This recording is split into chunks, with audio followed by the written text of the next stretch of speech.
Muito boa noite, bem-vindos ao Momento Antagonista comigo, Cláudio Dantas. Hoje, 14 de fevereiro, sexta-feira, a gente chega ao fim de mais uma semana repleta de notícias. Vocês que nos acompanharam estão muito bem informados. Vamos nos informar mais um pouquinho? Olha, a Cruzoé, desde fim de semana, já está disponível aí para os assinantes. Quem não é assinante ainda, assine. Você vai poder ler uma série de artigos exclusivos, matérias exclusivas também, com bastidores aí da nossa política. Tem uma matéria muito bacana, muito importante, que traz detalhes aí de parte da delação do Sérgio Cabral, que entrega parte, né, do judiciário, né, a banda podre do judiciário. Eu comentei aqui dias atrás com vocês, né, que o Sérgio Cabral havia entregue, inclusive, o pagamento, o sistema de pagamento de propina para desembargadores, juízes, para até ministros, dizendo que esses pagamentos eram feitos através de grandes bancas de advogados. Então ele entrega o nome das bancas. Já há no Rio de Janeiro uma investigação sobre isso em função daquele caso da FEComércio envolvendo Orlando Diniz, que era um dos operadores aí do Cabral, né? Era seu vizinho colado ali de porta e que fez muito esquema para ele. Então recomendo a leitura da Cruzoé e recomendo também que vocês, quem não viu, veja a matéria que eu publiquei ainda há pouco também em primeira mão, exclusiva, falando também de delação de Marcos Valério, né? Vocês que sabem, toda essa polêmica envolvendo a delação do Marcos Valério é um pouco a polêmica que está acontecendo agora com o Sérgio Cabral. Ministério Público contra, né? Todo mundo tentando desfazer da delação, dizendo que não vai acrescentar nada, e de repente está aí o Sérgio Cabral tentando fazer. Por quê? Porque está entregando muita gente poderosa, advogados, ministros, juízes, enfim, muita gente importante, e a PGR recorreu até da homologação desta delação do Sérgio Cabral. E no caso do Marcos Valério, essa delação dele foi homologada parcialmente pelo Celso de Mello em outubro de 2018. E aí, gente, olha só o que aconteceu. O delegado da Polícia Civil que fez a delação do Marcos Valério em parceria com a Polícia Federal, chamado Rodrigo Bossi, ele morreu de câncer, dia 1º agora. Um câncer aí agressivo que pegou ele já no ano passado. Ele ficou fora das atividades policiais, ele tinha feito toda essa delação do Valério, investigava vários desses esquemas, né? Lista de Furnas, etc e tal. E aí o que aconteceu? Ele morreu agora. Só que 2 meses antes, ele prestou um depoimento para a Justiça. E nesse depoimento, ele não só corrobora, né, tudo que o Marcos Valério falou. A gente antecipou aqui várias das coisas que o Marcos Valério falou, né? Depois, semana que vem, até lembro a delação dele, vamos preparar um vídeo especial para vocês. Mas o fato é que ele corrobora tudo que o Marcos Valério falou, fala do conchavo do PT com o PSDB. A gente sabe, né, que o mensalão do PT, ele começou com os tucanos. Não, tanto é que está lá o Eduardo Azeredo condenado também. Muita gente ficou de fora, a gente sabe, mas o que ele deixa claro é que realmente tudo era parte de um mesmo esquema. Então ele fala o seguinte, ele diz o seguinte, eu tenho muito mais coisas para falar sobre o conchavo político entre PT e PSDB que o senhor nem imagina, em referência ao juiz. Por quê? Porque ele estava prestando depoimento no âmbito de um outro processo que envolve o Newton Monteiro, né, o lobista lá, que trouxe a tal da lista de Furnas, etc. E ele, então, depondo aqui, ele falou, olha, eu tenho aqui a cláusula de confidencialidade do acordo com o Marcos Valério, eu não posso entrar em detalhes. Mas o que eu posso falar? Eu posso falar isso aqui. E aí começou a falar uma série de coisas. Eu trouxe esse depoimento aí em primeira mão, vários trechos desse depoimento. Neste depoimento, ele também diz o seguinte, ele fala, olha, hoje eu sei, o que eu sei hoje, que está contido no acordo de colaboração do Marcos Valério, é a maior organização criminosa feita para perseguir opositores, com o uso de fraude processual, falsas perícias, desaparecimento de autos, desaparecimento de documentos. A gente sabe, né? Documentos importantes da CPI dos Correios, que investigou o mensalão, foram subtraídos da CPI. A gente sabe que a CPI acabou concentrando no mensalão do PT e deixou de fora o mensalão tucano. A investigação teve de ser retomada anos depois. Então, assim, o Bossi, então, esse delegado da Polícia Civil, ele narra tudo. E aí ele diz, inclusive, que faz críticas ao Ministério Público, Faz críticas até à própria Polícia Federal, mas menos, né? Ele diz que o Ministério Público sim foi negligente em relação à delação. E aí ele conta que o Marcos Valério que chegou na delegacia para ele e disse, olha, eu só faço a delação, só fecho o acordo com o senhor, porque a Polícia Federal também está sonegando informações de você e eu quero abrir uma segunda via. Acabou que a Polícia Federal fechou a parceria com a Polícia Civil e esta delação saiu. Mas é muito grave tudo que esse delegado fala aqui, né? E não tem nada, ele aqui não tinha mais nada a temer, ele já estava desenganado, né, com seu câncer, totalmente desenganado, tanto é que morreu 2 meses depois deste depoimento, por isso a importância disso aqui para várias investigações que estão em curso, inclusive decorrentes da própria delação do Marcos Valério, que até hoje não foi tornada pública, viu? Ministro Celso de Mello, está na hora de divulgar a delação. Onde estão as denúncias? Frutos da delação do Marcos Valério. Muita coisa ficou para trás. A gente tem que estar sempre lembrando aqui. Bom, ele fala... Então, aqui ele fala como surgiu. Ele diz que o esquema surgiu em 98. E aí ele lembra que o Newton Monteiro era operador do Sérgio Naia, ex-deputado Sérgio Naia, que você conhece por causa do Palace 2, aquele edifício que ruiu lá na Barra da Tijuca, no Rio de Janeiro, desmoronou. Um absurdo, uma tragédia. Olha só quem estava por trás disso, Sérgio Naia, que tinha o seu operador. Como o Naia ficou muito exposto naquela ocasião, o que ele fez? Ele pegou várias coisas que estavam no nome dele e transferiu para o operador dele, para o Newton Monteiro. Que coisas eram essas, Cláudio? Dívidas de outros políticos. Ele emprestava dinheiro para outros políticos, para várias autoridades. Bilionário que era. E várias coisas, tudo isso ele foi transferindo justamente para que a imprensa não pegasse, a justiça não pegasse, porque obviamente ele estava ali no olho do furacão. O que aconteceu? O Newton Monteiro, lobista, operador, começou a cobrar essas dívidas. Virou para o Eduardo Azeredo, cobrou. O Eduardo Azeredo disse que não ia pagar. Ele, olha, então vou botar a boca no trombone.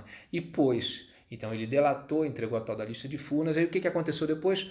Segundo o Bossi, essa turma do PSDB de Minas fez aí um esquema, contratou perito, pagou perito para expedir laudo falso, dizendo que a lista era falsa.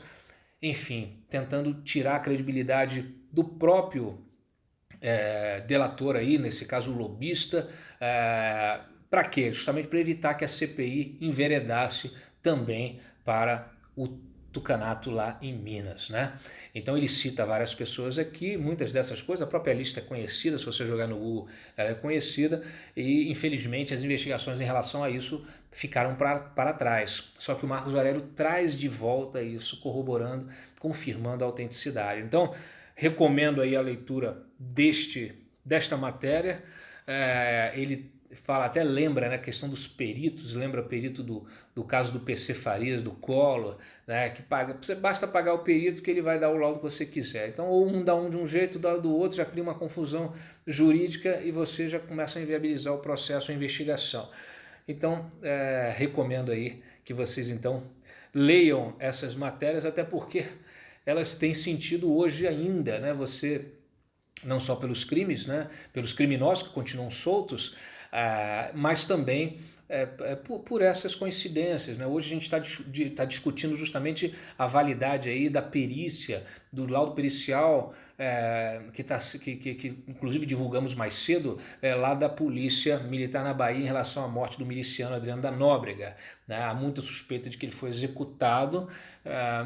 Oficialmente a versão é de que ele morreu num tiroteio, em combate ali com as forças de segurança da Bahia, e a gente tem tentado expor as fragilidades, as inconsistências dessa investigação, inclusive porque a própria justiça suspendeu a cremação do corpo. Estavam tentando cremar o corpo do Adriano da Nóbrega correndo.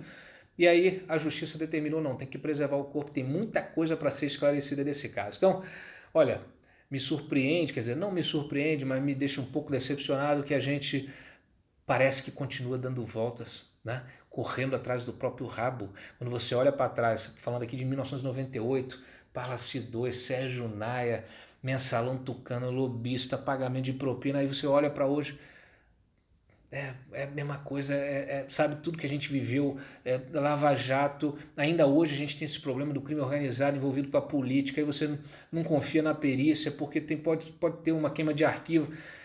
É incrível, né? É incrível, é assustador, porque parece que você está sempre andando em círculos, né? Falei aqui de Collor, passamos por tudo isso, e quando você vai ver, tá lá, a política sempre agarrada ao crime organizado de alguma maneira. Então, isso realmente nos dá aqui urticária, porque a gente tenta aqui usar o nosso jornalismo independente, usar a força de vocês, leitores, cidadãos, eleitores, para a gente tentar mudar esse país, fazer avançar esse país. Não é possível. Não é possível que a gente fique aqui enxugando gelo, que a gente fique, sabe, derrapando aqui nessa lama, né? A gente precisa fazer o país avançar. O país está avançando em várias coisas. Olha, infraestrutura, por exemplo, destaco para vocês aqui mais aqui uma inauguração de um dos trechos da BR-163 lá no Pará. Bolsonaro inaugurou esse trecho hoje com o Tarcísio. Tarcísio tem trabalhado intensamente na execução de várias obras que foram colocadas, foram inauguradas, ou melhor, foram startadas em 2017, ainda no governo do Temer, né? Apesar de tudo, tinha aí o PPI foi herdado pelo Bolsonaro, foi reformulado também, foi ampliado. O Tarcísio já era da equipe, tinha trabalhado nisso, assumiu o ministério e vem trabalhando com o Exército, né, com o DENIT, com o Exército em convênios, aí, não com grandes empreiteiras, mas com subcontratando, né, empreiteiras locais também, mas participando aí com a presença massiva do Exército, dos grupos de engenharia, do batalhão de engenharia do Exército para pavimentar, ampliar. São várias rodovias, 163, 111, várias, não só reformas, mas ampliações e pavimentação. Então, aqui mais um trecho. Várias dessas obras têm previsão de serem concluídas em 2021, 2022. Então, vamos continuar acompanhando e fiscalizando, né? Você que sabe que no teu estado está lá o pessoal da equipe do Exército com DENIT fazendo a obra, é sempre bom fiscalizar. Por quê? Porque na ponta pode ter rolo também. Às vezes você tem a subcontratação de uma empreiteira do local ligada a um político.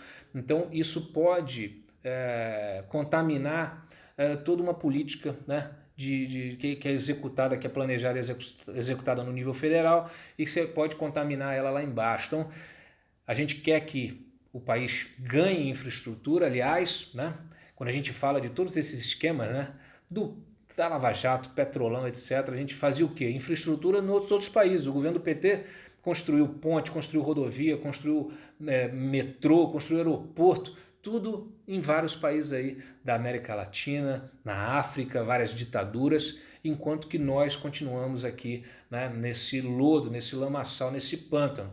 Agora, felizmente, começamos a avançar, mas vocês imaginem se na última década toda essa infra que foi feita fora do país tivesse sido feita aqui. A economia estaria bombando certamente, nós estaríamos com outro grau de desenvolvimento, nossa realidade seria diferente, tá? Então, inclusive falando aí, né, dessa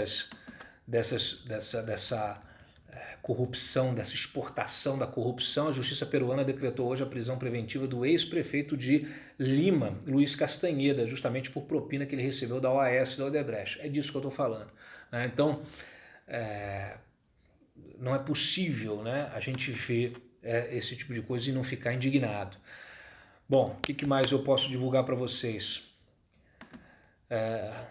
Bolsonaro, obviamente, aqui fez um discurso dizendo que não está preocupado com a reeleição. A reeleição é algo natural. Se você trabalhar, ela vem. Eu concordo. Se você trabalhar, não há o que temer, né? Então, se o político cumpre as promessas de campanha, entrega aquilo que ele se propôs a entregar, né? Bons serviços, melhores serviços para a população, saúde, educação, uma infraestrutura decente, né? Isso aqui faz o que, gente? Faz gerar emprego, faz o país prosperar. Então, em vez de ficar aí debatendo na internet, por que isso, por que aquilo, você lida pelo exemplo, né? Você guia a nação pelo exemplo, você executa, mostra o que você fez, divulga isso aqui na internet, usa a internet só para divulgar mesmo, porque você vê isso aqui, você não precisa gastar nem com publicidade. E as pessoas ficam felizes, satisfeitas, estão vendo que o dinheiro que ela paga de imposto está sendo bem empregado, porque isso aqui não é favor que o político faz. Eu já disse para vocês, o político ele é seu empregado, né? Ele aqui está usando, você que paga uma das maiores cargas tributárias do país, você tem que ter isso aqui, você tem que ter isso aqui e muito mais.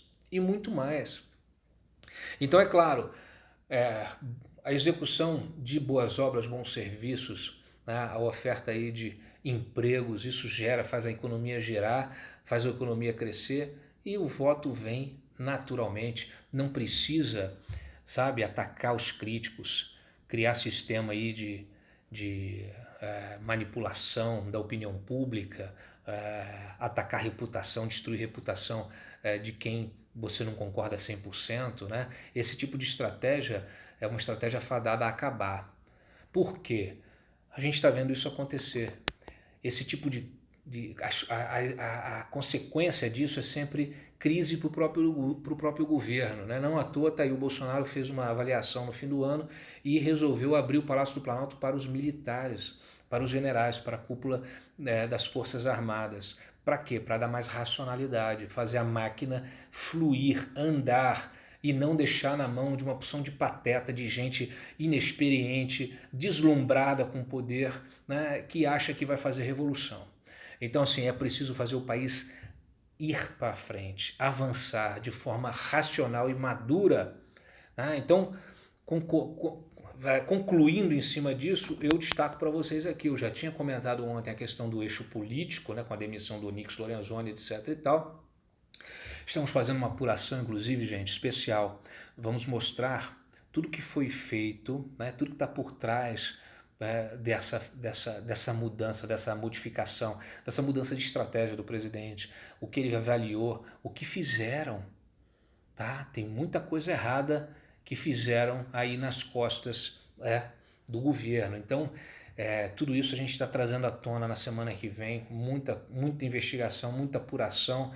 Esse é o trabalho de uma imprensa independente, é por isso que querem nos calar, é por isso que querem constranger vocês, né? Vocês comentam, aí eles querem constranger. Para quê? Para que você não comente mais, você não retweete mais, você não curta mais nas nossas matérias. Por quê? Porque isso tem uma lógica, uma técnica. Quanto menos interação você tem, os algoritmos dessas plataformas, Twitter, Facebook e tal, menos distribuem o teu material. Então o teu alcance diminui. É isso que eles querem, tentar diminuir o alcance do nosso jornalismo independente. A gente sabe que é uma minoria, né? Uma minoria, e cada vez uma minoria menor, né? Aqui mesmo no Palácio do Planalto. Não bastasse ontem, hoje foi publicado no Diário Oficial, nós destacamos de manhã, o Bolsonaro deu um novo status à Secretaria de Assuntos Estratégicos, que era comandada lá pelo Santa Rosa, que pediu demissão. Por quê? Porque não conseguia falar com o presidente, porque o Jorge Oliveira, o Jorginho não deixava. Eu falei isso aqui. E agora o presidente entendeu, parabéns, e botou a SAI diretamente subordinada a ele. A SAI que é comandada aqui pelo Almirante. E aí colocou, justamente arrumou, pegou a assessoria internacional que está com o Felipe Martins, colocou debaixo ali do Jorge Oliveira. O Jorge Oliveira, que é da cota do presidente, mas que andou em má companhia nos últimos meses. Aliás, nesse último ano, eu alertei aqui, né, essa relação com Toffoli, relação com Gustavo Rocha, esse MDB aqui do Distrito Federal. Então, ou é por ingenuidade ou má fé, né? Eu espero que seja por ingenuidade, que amadureça rápido. Por quê? Porque não dá para brincar com esse tipo de coisa. Então, desse gabinete hoje, do Palácio do Planalto, tirando o Jorge, que é major da PM, o resto é tudo general, né? É almirante, é general do Exército. Por quê? Porque é gente que tem experiência para lidar com a burocracia, porque fazer a burocracia andar é um trabalho chato. É muito mais fácil ir para a internet, ficar de blá blá blá. Mas trabalhar de forma realmente, né, concreta, colocar a mão na massa, é igual o jornalismo. Você ficar de blá blá blá é mole. Agora, fazer uma investigação profunda, conseguir documento, ler relatório, cruzar informação, cruzar planilhas, isso tudo demanda tempo. É por isso que esses cosplay de jornalistas que ficam aí de blogueiros para lá e para cá nunca conseguirão fazer um trabalho sério. Por quê? Porque eles não estão levando nem o leitor a sério. É a militância política que repete a militância política do PT, inclusive em estratégia, em modus operandi, tudo direitinho, a mesma coisa. A mesma coisa. É destruição de reputação, essa espiral do silêncio para ninguém comentar, para você ficar constrangido. Então é o seguinte, nós vamos enfrentar, todo mundo vai enfrentar isso aí. vai enfrentar, porque isso aí é um absurdo e é uma idiotice, é uma imbecilidade para o próprio governo. A gente aqui apoia, quer que o governo dê certo, quer que as coisas deem certo, mas vai sempre criticar onde estiver errado, até porque o governo não é monolítico, não é homogêneo, toda hora surgem, sabe, funcionário envolvido com alguma putaria, com alguma coisa errada, né? Então é isso. A gente tem a nossa obrigação é fiscalizar o poder, inclusive todos os poderes, né? Em nome do quê? Da sociedade. Olha, além da SAI, né? Então nós temos aí